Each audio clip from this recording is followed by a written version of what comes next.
तो बच्चों हम लोग चैप्टर पॉलीमर लगभग पढ़ चुके हैं और पॉलीमर चैप्टर में पॉलीमर्स के सारे एग्जाम्पल हो गए थे। ऐसे बहुत सारी चीजें और भी होती लेकिन उन्हें आप मत पढ़िएगा ना। जैसे एक पॉलीमर होता है थायोकोल, एक पॉलीमर होता है थायोकोल। इसके मोनोमर बेटा क्या होते हैं CS2 मतलब एथिलीन डाइक्लोराइड होता है और ये Na2S4 होता है, सोडियम टेट्रासल्फाइड होता है। ये इसके कोपॉलीमर है, ये इसके मोनोमर्स होते हैं। इसका इस्तेमाल भी रबर जैसा ही होता है। ये भी थायोकोल जो होता है ये भी जो रबर की तरीके से इस्तेमाल करते हैं। जब इसको हम पॉलीमराइज कराते हैं बेटा तो ऐसा बनता है, सल्फर वाले बॉन्ड जो है साथ में आ जाते हैं और होल इन कर दिए, ये थायोकोल है। ऐसे बहुत सारे नाम सुना होगा आपने, यूरिया फॉर्मेल्डिहाइड रेजिन नाम सुना होगा आपने, यूरिया फॉर्मेल्डिहाइड रेजिन। तो नाम से ही लग रहा है यार कि यूरिया और फॉर्मेल्डिहाइड इसके है ना मोनोमर्स है। आपने शायद कभी नाम सुना हो डाइनल, हो सकता है कभी आपने नाम सुना हो नोमेक्स, हो सकता है कभी आपने नाम सुना हो केवलार, हो सकता है आपने नाम सुन लिया हो ABS। तो ABS तो आसान है, एक्राइलोनाइट्राइल ब्यूटाडाइन स्टाइरिन। लेकिन ये सब कुछ पढ़ने की जरूरत नहीं है। हो सकता है आपने कभी विनियन वाला नाम सुन लिया हो लेकिन ये कुछ आएगा नहीं, कुछ एनसीईआरटी में नहीं दे रखा। थायोकोल तो खैर चलो मान लेते हैं इंपॉर्टेंट है, यूरिया फॉर्मेल्डिहाइड तो नाम से क्लियर हो। लेकिन ये सब पॉलीमर मत पढ़िएगा। ऐसे पॉलीमर्स का मॉलिक्यूलर वेट निकालना भी होता है ना। पॉलीमर्स के मॉलिक्यूलर वेट भी दो तरह के होते हैं, एक होता है नंबर एवरेज मॉलिक्यूलर वेट, उसका सिंबल ये होता है। अब एक बेटा होता है वेट एवरेज मॉलिक्यूलर वेट, इसका सिंबल ये होता है। ये सब पढ़ने की जरूरत नहीं है, सब अब आउट ऑफ कोर्स है। ऐसे एक चीज होती है पॉली डिस्पर्सिटी इंडेक्स। जब इन दोनों मॉलिक्यूलर वेट को डिवाइड करते हैं तो पॉली डिस्पर्सिटी इंडेक्स मिलता है। तो जो नेचुरल पॉलीमर्स होते हैं उनका पॉली डिस्पर्सिटी इंडेक्स 1 होता है। इसका मतलब उनके अंदर होमोजीनस कैरेक्टर काफी होता है। और जो सिंथेटिक पॉलीमर होते हैं उनका पॉली डिस्पर्सिटी इंडेक्स 1 से ज्यादा होता है या 1 से कम होता है। तो ये कुछ पढ़ना नहीं है ना। पॉली डिस्पर्स जैसे होमो डिस्पर्स होते हैं, पॉली डिस्पर्स होते हैं, मॉलिक्यूलर वेट भी दो टाइप का होता है। कुछ नहीं पढ़ना है, एनसीईआरटी में कोई सेंटेंस नहीं दे रखा है तो हम क्यों अपना टाइम वेस्ट करें। कभी कभी पढ़ा भी देता हूं, वैसे अब टाइम नहीं है इसलिए इसको मैं कोई बात नहीं कर रहा हूं। अब हम एनसीईआरटी के जो प्रॉब्लम्स हैं उसको डिस्कस करते हैं। देख लेंगे जरा ये आता कि नहीं आता जो मैंने बताया अभी कि नहीं आएगा। पहले हम एनसीईआरटी के बेटा, मेरे पास एनसीईआरटी का एक पेपर है, एनसीईआरटी का मैंने फोटो स्टेट निकाल ली है क्वेश्चंस का केवल। उसने कहा व्हाट आर, पहले हम इन टेक्स्ट क्वेश्चन लेते हैं। इन टेक्स्ट क्वेश्चंस होते हैं ना बहुत सारे, ये भी इंपॉर्टेंट होते हैं, कुछ अंदर भी होते हैं एग्जांपल्स में, वो नहीं ले रहा हूं। उसने कहा व्हाट आर पॉलीमर्स, तो कोई बता देगा, क्या ही बताना पड़ेगा क्या। उसने कहा हाउ आर, नंबर 2 सवाल 15.2, how are polymers classified on the basis of structure. कह रहा है स्ट्रक्चर के बेस पे पॉलीमर कितने टाइप के, मैं पढ़ा चुका हूं। स्ट्रक्चर के बेस पे 3 टाइप के पॉलीमर होते हैं, लीनियर पॉलीमर, ब्रॉन्ज पॉलीमर और क्रॉस लिंक्ड पॉलीमर। सबकी प्रॉपर्टी बता चुका हूं। क्वेश्चन नंबर जो 3 है बेटा 15.3 इंडेक्स में है, write the names of monomers of the following polymers. हो सकता है यही सवाल एग्जाम में आपको मिल जाए। ये लिखा हुआ CS2 का होल 6, यहाँ लिखा है बेटा NH, ये लिखा है CO, ये लिखा CS2 का होल 4, यहाँ पे लिखा है CO होल N। अपने आप समझ जाओ ये क्या है। ये CONH यहाँ से बॉन्ड तोड़ा, ये 6 कार्बन का एमीन है डाइएमीन, और ये 6 कार्बन का एडीपी एसिड है। इसका मतलब ये नायलॉन 66 से अभी मैं 10-15 मिनट पहले पढ़ा चुका हूँ, या हो सकता है आप नेक्स्ट लेक्चर देख रहा हूं तो इससे पहले वाले लेक्चर में मैं तुम्हें पढ़ा चुका हूं। दूसरा बेटा ऐसा दे दिया उसने कहा CO है, CS2 होल 5 है, यहां बेटा CO है होल 5 के बाद उसने कहा ये NH है और होल N कर दिया। तो इसमें तो 7 मेंबर रिंग बनेगी, CS2 होल 5, इधर CO है, जहां करोगे तो COH हो जाएगा। NH का NH2 कर दोगे तो ये तो कैप्रोलेक्टम बन गया, अमीनो कैप्रोइक एसिड बन गया। इसका बेटा मतलब ये नायलॉन 6 है। और अगला वाला तो कुछ ज्यादा ही इंपॉर्टेंट है, ऐसा लिखा है CF2 होल N।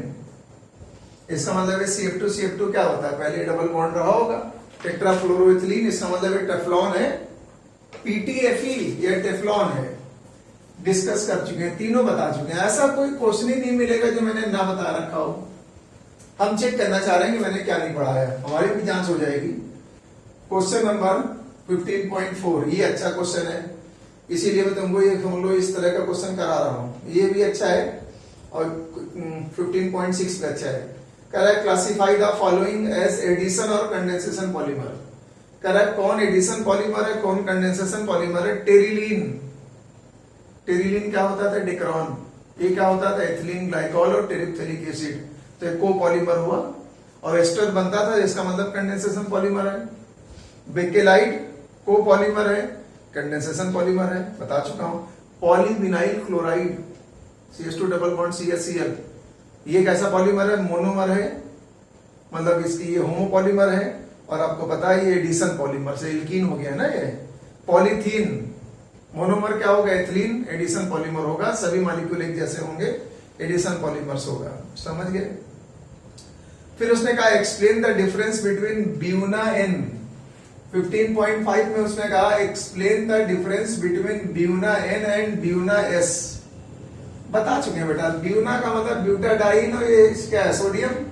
इसमें butadiene in presence of sodium. इन यहाँ पे क्या है, एक क्राइलोनाइट्राइल, इसे विनाइल साइनाइड कहते हैं। और इस बेटा यहाँ पे क्या है, स्टाइरीन है, इतना अंतर है। इसमें स्टाइरीन होता है, इसमें एक क्राइलोनाइट्राइल या विनाइल साइनाइड होता है, ये डिफरेंस है, बता चुका हूं, ठीक है। ये क्वेश्चन सबसे अच्छा लगता है मुझे और एग्जाम में आ भी सकता है। क्या, जरा सुन लीजिए। Arrange the following polymers in increasing order of their intermolecular forces. आपको पहले एक बात बता दूं, मॉलिक्यूलर फोर्सेस का ऑर्डर क्या होता है। जो फाइबर्स होते हैं उनमें मॉलिक्यूलर फोर्सेस सबसे स्ट्रांग होते हैं। जो प्लास्टिक्स होती हैं उनके अंदर मॉलिक्यूलर फोर्सेस और वीक होते हैं। और बेटा जो रबर्स होती हैं, इलास्टोमर्स बोल सकते हो, रबर को इलास्टोमर भी तो कह सकते हो। जो इलास्टोमर्स होते हैं उनके सबसे कम होते हैं, और प्लास्टिक की जगह पे आप थर्मोप्लास्टिक लिख सकते हो। ये मॉलिक्यूलर फोर्स का डिक्रीजिंग ऑर्डर होता है। अब क्वेश्चन करते हैं, फाइबर्स का मॉलिक्यूलर फोर्स ज्यादा, थर्मोप्लास्टिक का उससे कम, इलास्टोमर्स का उससे कम। जैसे बेटा उसने क्वेश्चन पूछा है, उसने कहा है कि आपके पास नाइलॉन 66 है। फिर उसने कहा बेटा आपके पास ब्यूना एस है। और फिर उसने कह दिया आपके पास ये पॉलीथीन है, ठीक है ना। अब कह रहा है जरा इनका ऑर्डर बताओ मॉलिक्यूलर फोर्सेस का। अब आपको बेटा पता होना चाहिए, नाइलॉन हमेशा क्या होता है, फाइबर्स। ब्यूना एस तो रबर है, रबर किसमें आती है, इलास्टोमर्स में। और ये प्लास्टिक है। अबे पॉलीथीन तो प्लास्टिक होती है ना, तो इसका मतलब है फाइबर्स में इसके मॉलिक्यूलर फोर्स सबसे ज्यादा, नंबर 1 पे आएगा। दूसरे नंबर पे पॉलीथीन आएगा, तीसरे नंबर पे ब्यूना एस आएगा। कॉन्सेप्ट उधर लिखा हुआ है। मॉलिक्यूलर फोर्सेस का सीक्वेंस ऐसा होगा, पहले नायलॉन 66 क्योंकि फाइबर है, फिर ब्यूना एस रबर आएगा क्योंकि रबर इलास्टोमर होता है, फिर पॉलीथीन आएगा, ये प्लास्टिक होता है, ठीक है। इसी टाइप का क्वेश्चन और भी दे रखा है इसी में। उसने कहा आपके पास नाइलॉन 6 है, समझ जाओ, नाइलॉन 6 फाइबर हो गया। फिर उसने कहा नियोप्रीन है, और फिर उसने कहा पीवीसी है। तो भाई साहब नाइलॉन 6 का नाम आते ही समझ जाओ ये फाइबर है ना। नियोप्रीन जो है ये रबर है, और ये प्लास्टिक है। अरे पीवीसी तो प्लास्टिक होती है ना, बता चुका हूं। तो फाइबर के बाद कौन आता है, प्लास्टिक आता है। फाइबर के बाद प्लास्टिक आता है, तो इसका मतलब उसके बाद प्लास्टिक आएगा और फिर ये रबर आएगी। मतलब पहले नाइलॉन 6 आएगा, फिर बेटा पीवीसी आएगा, फिर क्या आएगा, नियोप्रीन तो सिंथेटिक रबर होती, बता चुका हूं बेटा। ऐसा क्वेश्चन आने के 99% चांस हैं। ये बेस्ट क्वेश्चन है। आपको 3-4 पॉलीमर के नाम देगा और कहेगा इनको मॉलिक्यूलर फोर्स के बेसिस पे लगाइए। ये पॉइंट सबसे अच्छा पॉइंट मैं मानता हूं। फाइबर, फिर इलास्टोमर्स, सॉरी फाइबर्स, फिर प्लास्टिक्स, थर्मोप्लास्टिक्स, फिर इलास्टोमर्स। तो ये इन टेक्स्ट क्वेश्चन थे। अब एनसीईआरटी की एक्सरसाइज के क्वेश्चन है 15.1। Explain the term polymer and monomer. ये बताने की जरूरत तुम्हें तो है नहीं, ये बताना तुम्हारे अपने आप में बेइज्जती हो जाएगी। 15.2 what are natural and synthetic polymers. Natural polymer वो है जो प्लांट्स और एनिमल्स ओरिजिन के प्रोटीन, कार्बोहाइड्रेट, नेचुरल रबर, है ना, स्टार्च।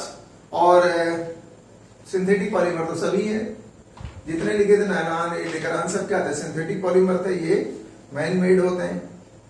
फिर उसने कहा distinguish between the terms homopolymer and copolymer. बच्चों वाली बात है। होमोपॉलीमर्स में सारे मोनोमर एक ही जैसे होंगे, कोपॉलीमर में मोनोमर्स एक से ज्यादा टाइप के होंगे। ऐसे बेकार क्वेश्चन है। 15.4 how do you explain the functionality of monomer. ये बड़ा अच्छा है, मैं क्वेश्चन लिखने जा रहा हूं। 15.4 है, how do you explain the functionality, ठीक है ना, फंक्शनलिटी ऑफ मोनोमर, ठीक है ना। अब आप समझिए इसका मतलब क्या हुआ है, बहुत इंपॉर्टेंट है, मोस्ट इंपॉर्टेंट। देखो ये बताता है कि मोनोमर में कितने फंक्शनल ग्रुप हैं, मोनोमर में कितने फंक्शनल ग्रुप हैं जो पॉलीमराइजेशन में पार्टिसिपेट कर रहे हैं। जैसे मान लिया आपसे हमने कहा ये एथिलीन है, पॉलीएथिलीन है, तो पॉलीएथिलीन में ये डबल बॉन्ड होगा, तो इसकी फंक्शनलिटी कितनी होगी बेटा, एक होगी। मान लिया हमने कहा आपके पास ये एडिपिक एसिड है, मान लिया आपके पास ये एडिपिक एसिड है, तो आपको पता है जब पॉलीमर बनता है तो इधर का सीओएच भी पार्टिसिपेट करता है, इधर का सीओएच भी पार्टिसिपेट करता है। तो ये ना बोलना है कि फंक्शनल ग्रुप एक ही है, इसकी फंक्शनलिटी कितनी है बेटा, 2 है। ये बड़ा इंपॉर्टेंट क्वेश्चन माना जाता है, सबसे खूबसूरत सवाल आप ये भी मान सकते हो। वो जो मॉलिक्यूलर फोर्स वाला सवाल था उसके बाद बेटा आप ये भी मान सकते हो। जैसे मान लो हेक्सामेथिलीन डाइमीन है, यहाँ NH2 कर दो तो फंक्शनलिटी कितनी हो जाएगी उसकी, 2 हो जाएगी। मतलब number of functional group in monomers which participates in polymerization, बस इतना याद रखो, विच पार्टिसिपेट्स इन पॉलीमराइजेशन। हमने देखो ये नहीं कहा कि कितने टाइप के, टाइप है से मतलब नहीं, टाइप तो देखो एक ही है, COH है, इधर से भी OH हटता है, इधर से भी OH हटता है, तो इसका मतलब ये क्या हो जाएगा, फंक्शनलिटीज की 2 हो जाएगी।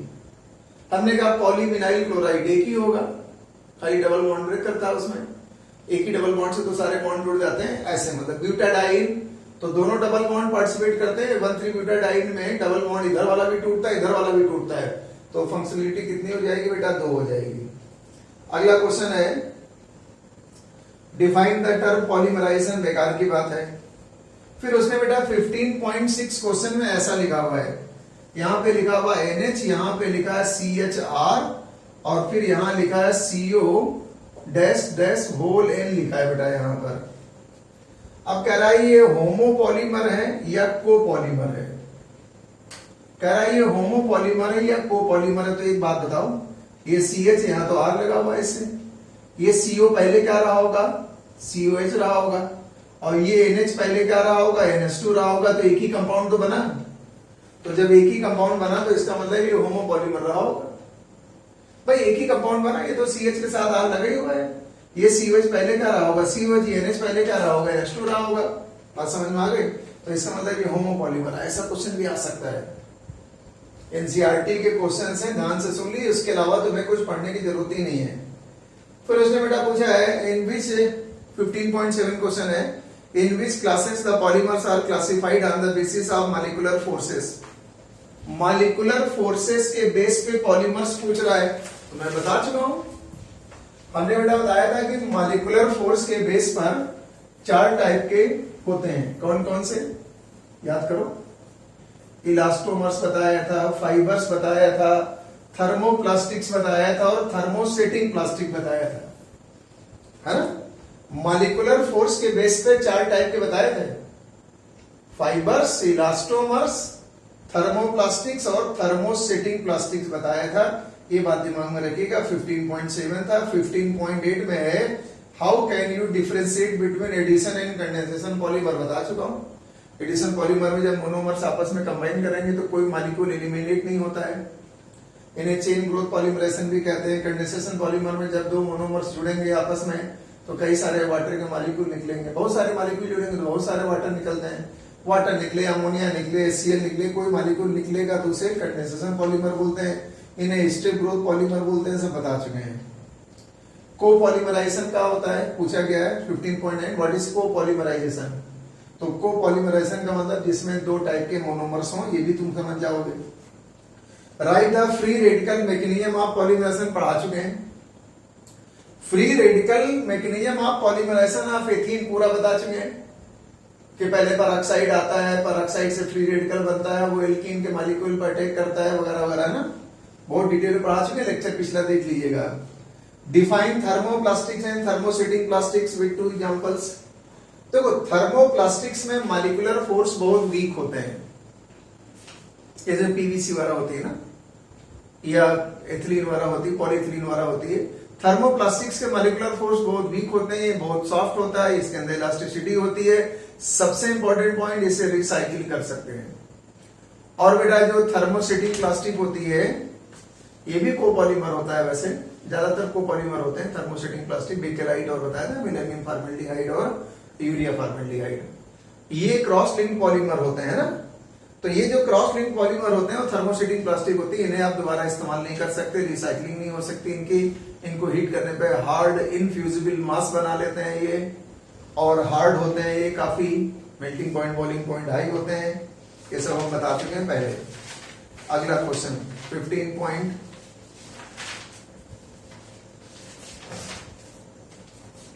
हाँ बेटा अगला क्वेश्चन आ गया तो कुछ ज्यादा ही आसान है, 15.12 है। Write the monomers use for getting the following polymers. कह रहा पॉलीविनाइल क्लोराइड का मोनोमर बताओ। तो यार पॉली हटा दो विनाइल क्लोराइड, पॉली हटा दो विनाइल क्लोराइड, ये पीवीसी का ये मोनोमर है। टेफ्लॉन टेट्राफ्लोरोएथिलीन बता चुके हैं, टेट्राफ्लोरोएथिलीन का पॉलीमर होता है। फिर उसने कहा फिनॉल एंड फॉर्मेल्डिहाइड, तो फिनॉल और फॉर्मेल्डिहाइड किसके मोनोमर्स होते हैं यार, बेकेलाइट के, ये भी क्वेश्चन दे रखा है। Write the name and structure of one of the common initiator used in free radical polymerization. तो बेटा फ्री रेडिकल पॉलीमराइजेशन में इनिशिएटर की तरह कौन इस्तेमाल किया जाता है, सबसे कॉमन बेटा क्या होता है, बेंजोइल पेरोक्साइड, याद आ गया होगा आपको, सबसे कॉमन बेटा हमने लिया था बेंजोइल पेरोक्साइड, या ऐसे लिख सकते हो ROR, ये बेंजोइल पेरोक्साइड है, सबसे इंपॉर्टेंट यही होता है, ठीक है ना। इनिशिएटर होता है, पहले ये बॉन्ड ब्रेक करेगा, बॉन्ड ब्रेक करने के बाद ये फ्री रेडिकल बनेगा, फिर यहां से CO2 निकलेगा, ये फिनाइल फ्री रेडिकल बनता है, ये फिनाइल फ्री रेडिकल फिर जाकर के मान लो एल्कीन का पॉल्यूशन करना है, इस पाई बॉन्ड को तोड़ता है, ये रेडिकल बनेगा, यहाँ रेडिकल बनेगा, उससे आके जुड़ जाएगा, एक नया फ्री रेडिकल बन गया, फिर ये दूसरे मॉलिक्यूल पर अटैक करेगा, सब बता चुके हैं। ना समझ में आया तो हमारे पिछले वाले लेक्चर देख लीजिएगा, सब कुछ पढ़ा चुका हूं मैं। ये भी मैंने कितने डिटेल में डिस्कस किया था। How does the presence of double bond in rubber, 15.14, very important question. How does the presence of double bonds in rubber molecules influences their structural reactivity. तो बेटा हमने बताया था कि जो नेचुरल रबर होता है ना वो पॉलीसिस आइसोप्रीन होता है। जल्दी पूरी बात तुमसे कर चुका हूं, मतलब सारे बॉन्ड जो होते हैं वो सिस पोजीशन पे ऐसे होते हैं, सारे बॉन्ड जो होते हैं ऐसे सिस पोजीशन पे ऐसे होते हैं, आपको पता होना चाहिए ऐसे सिस होते हैं। तो सारे बॉन्ड सिस होने की वजह से मॉलिक्यूलर फोर्सेस भी काफी कमजोर होते हैं इनमें, और जब दूसरी चेन इनके पास में आती है तो उससे रिपल्सन करते हैं। तो इसका मतलब डबल बॉन्ड सिस पोजीशन पे होने की वजह से जो पॉलीमर की जो चेन्स होती हैं वो एक दूसरे के काफी क्लोज नहीं आ पाती हैं, और जब पॉलीमर की चेन एक दूसरे से क्लोज नहीं है क्योंकि रिपल्सन होगा, और जब पॉलीमर की चेन एक दूसरे के क्लोज नहीं आ पाएंगे तो उसका स्ट्रक्चर काफी लूज होगा, इसीलिए इनकी इलास्टिसिटी ज्यादा होती है, मॉलिक्यूलर फोर्स वीक होते हैं, सॉफ्टनेस होती है, रैंडमली क्वाइल्ड होते हैं। ये नेचुरल रबर के मॉलिक्यूल ऐसे क्वाइल्ड हो जाते हैं, जब खींचते हो तो खुद क्या करें, खींच जाएंगे, छोड़ोगे तो फिर से अपने क्वाइल्ड पोजीशन पे आ जाते हैं, इसी वजह से। खैर discuss the main purpose of vulcanization, मैं बता चुका हूं। वल्कनाइजेशन में नेचुरल रबर को या रबर को हम लोग 3 से 5% सल्फर के साथ हीट करते हैं, तो बेटा जो पॉलीमर की चेन्स होती है उनमें सल्फर के ऐसे क्रॉस लिंक्स पैदा हो जाते हैं। तो सल्फर के क्रॉस लिंक्स पैदा होने से क्या होगा, जो नेचुरल रबर में कमियां थी वो सारी कमियां दूर हो जाएंगी। जैसे थोड़ी सॉफ्टनेस होगी, कम हो जाएगी, थोड़ी मतलब हार्डनेस आ जाएगी, स्टिफनेस आ जाएगी, थोड़ा सा जो उसके अंदर चिपचिपापन था, स्टिकीनेस था वो कम हो जाएगा, उसकी लेयर्स एक दूसरे पे स्लाइड करती थी वो नहीं होंगी, थोड़ा हाई प्रेशर को भी वो क्या करेगा, बर्दाश्त कर लेगा, ऑर्गेनिक सॉल्वेंट वगैरह का ज्यादा उस पर असर नहीं पड़ेगा, वाटर एब्जॉर्ब करने की टेंडेंसी भी थोड़ी उसकी एब्जॉर्ब करने की टेंडेंसी भी थोड़ी कम हो जाएगी। फिर उसने पूछा what are the monomers of nylon 6 and nylon 66। तो नायलॉन 6 का तो बेटा पता ही है, अमीनो कैप्रोइक एसिड या कैप्रोलैक्टम, और नायलॉन 66 का ही पता है, एडिपिक एसिड और hexamethylene diamine.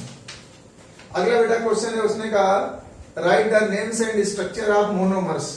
Buena S, Buena मतलब ब्यूटाडाइन, सोडियम, सोडियम कैटलिस्ट होता है, और स्टाइरिन, ब्यूनाइन, ब्यूटाडाइन 1,3 ब्यूटाडाइन, और एक क्राइलोनाइट्राइल मतलब विनाइल साइनाइड, डेक्रोन टेरेप्थेलिक एसिड, और मैंने क्या बताया था, एथिलीन ग्लाइकॉल, नियोप्रीन क्या होता है बेटा, 2 क्लोरो ब्यूटा 1,3 डाइन को नियोप्रीन कहते हैं, मोनोमर होता है उसका। Identify the following polymeric structure. अब बेटा स्ट्रक्चर बनाया 15.18 क्वेश्चन है, उसने ऐसे बनाया, CO लिखा, यहाँ CS2 का होल 8 लिखा, यहाँ बेटा CO लिखा, यहाँ NH लिखा, यहाँ CS2 का होल 6 लिखा, यहाँ NH लिखा, होल N कर दिया। देखते ही तुम्हारे समझ में आ गया होगा। देखो ये CONH पेप्टाइड बॉन्ड है, 20 से तोड़ दो। पहले यहाँ क्या रहा होगा, COH, इधर भी क्या रहा होगा, COH, 10 कार्बन का एसिड बन गया, इसी का नाम था सिबेसिक एसिड। और बेटा ये 6 कार्बन का हेक्सामेथिलीन डाइमीन है, ये हेक्सामेथिलीन डाइमीन है, इसका मतलब ये नाइलॉन 610 है। 6 कार्बन यहां से, 10 कार्बन यहां से, बता चुके हैं। और फिर पूछा है, ऐसा स्ट्रक्चर बना दिया बेटा उसने, अभी हमने लास्ट लेक्चर में बताया था आपको, यहाँ पे लिखा है, यहाँ लिखा CS2 डैश, ऐसे होल एन कर दिया है ना, यहाँ पे NH है, यहाँ भी CS2 लगा सकते हो, यहाँ NH है, CS2 लगा सकते हो। ये क्या है, मिलेमिन फॉर्मेल्डिहाइड। CS2 कहां से आया होगा, फॉर्मेल्डिहाइड से, बाकी स्ट्रक्चर क्या है, मिलेमिन है। How is Dacron obtained from ethylene glycol and terephthalic acid. मैं बता ही चुका हूं, टेरेप्थेलिक एसिड और जब टेरेप्थेलिक एसिड ऐसा होता है ना, जब आप टेरेप्थेलिक एसिड और ग्लाइकॉल लोगे, COH होता है इधर, जब ग्लाइकॉल लोगे तो बेटा ग्लाइकॉल का OH का H, यहाँ का OH निकल जाएगा, CO आ जाएगा, एस्टर बन जाएगा, पॉलिएस्टर होता है। बात समझ में आ रही है। क्लास क्वेश्चन है, what are biodegradable polymers. What are biodegradable polymers. तो बेटा बायोडिग्रेडेबल पॉलीमर्स वो होते हैं जो नेचर में अपने आप डिकम्पोज हो जाते हैं। मैंने 3 एग्जांपल खास बताया था, PHBB, नालान 2 नालान 6, और एक हमने बताया था PGA PLA, polyglycolic acid, polylactic acid. इस इतना ही तुम्हें पढ़ना है जितना एनसीईआरटी में दिया है। इसके अलावा जो एक्स्ट्रा हम लोग एक्स्ट्रा थोड़ा पढ़ाते हैं क्लास में, मन नहीं मानता कि कभी एग्जाम में आ जाए, लेकिन इस समय टाइम नहीं है, तो एग्जाम तुम्हारा बिल्कुल करीब है ना, इसलिए मैंने खाली एनसीईआरटी डिस्कस किया। मुझे लगता भी नहीं कि इसके बाहर कुछ आएगा। जो हमने फर्जी नाम स्टार्टिंग बताया था, नोमेक्स है, डाइनल है, फलाना धमाका, ABS है, ये सब एग्जाम में कुछ नहीं आता है। पॉलीडिस्पर्सिटी इंडेक्स बहुत पहले था कोर्स में, वो भी हटा दिया गया है। मॉलिक्यूलर वेट पॉलीमर का बहुत पहले कोर्स में था, वो भी हटा दिया गया। अगर आपको कभी क्वेश्चन मिल भी जाए किसी गाइड वाइड में, बिल्कुल मत लगाना, ना मॉलिक्यूलर वेट का लगाना, ना पॉलीडिस्पर्सिटी इंडेक्स का लगाना, ना ये जो फर्जी वाले पॉलीमर थे, वो खाली तुम्हें खुश करने के लिए हम लोग पढ़ा देते हैं। सरन, SARAN, सरन, जिसमें हम लोग खाना पैक कराते हैं ना, जैसे मार्केट से कभी चाउमीन या कुछ लाए हो गए, चिली पनीर टाइप की चीज, तो एक पॉलिथीन में पैक करके देता है ना चमकीली, वो क्या होता है, सरन होता है, उसमें फूड मटेरियल को रख करते हैं। विक लगाते हैं, डाइनल होता है ये। विनियन, प्लास्टिक की सीट बनाई जाती है ना, विनियन। ABS, कार के बम्पर्स बनाए जाते हैं, हेलमेट्स वगैरह बनाई जाती हैं, क्रैश हेलमेट्स बनाई जाती हैं, ये सब इस्तेमाल इसके। केवलार बुलेट प्रूफ जैकेट बनाई जाती है। नोमेक्स होता है, उसका बुलेट प्रूफ शीशा बनाया जाता है, ग्लास। तो ये सब आता नहीं है, ये हम लोग पढ़ा देते हैं ताकि तुम्हें अच्छी फीलिंग आए, और कुछ बात नहीं है इसका। तो जो जितना एनसीईआरटी में दिया था उतना अपने आपको हमने पढ़ा दिया। इससे बाहर मुझे लगता भी नहीं कुछ आएगा। 13 सितंबर बहुत दूर नहीं है, AIRRRR के एग्जाम चल ही रहे हैं, बच्चों को अपने आप आइडिया मिल जाएगा। इसलिए देख लीजिएगा, क्वेश्चन आना होगा तो इसी से आएगा। जितना मैंने पढ़ाया पूरा लेक्चर देख लीजिएगा, पूरा पॉलीमर चैप्टर के सारे लेक्चर देख लीजिएगा, तो आपका फायदा काफी हो जाएगा। मिलते हैं, है ना। अब हम सरफेस केमिस्ट्री पूरा कर देंगे कल, उसके भी क्वेश्चन इंपॉर्टेंट करा देंगे, थोड़ा सा केमिस्ट्री न्यूक्लियोटाइड भी बता देंगे, थोड़ा थोड़ा जितना एग्जाम में आता है। मिलते हैं अगले लेक्चर में।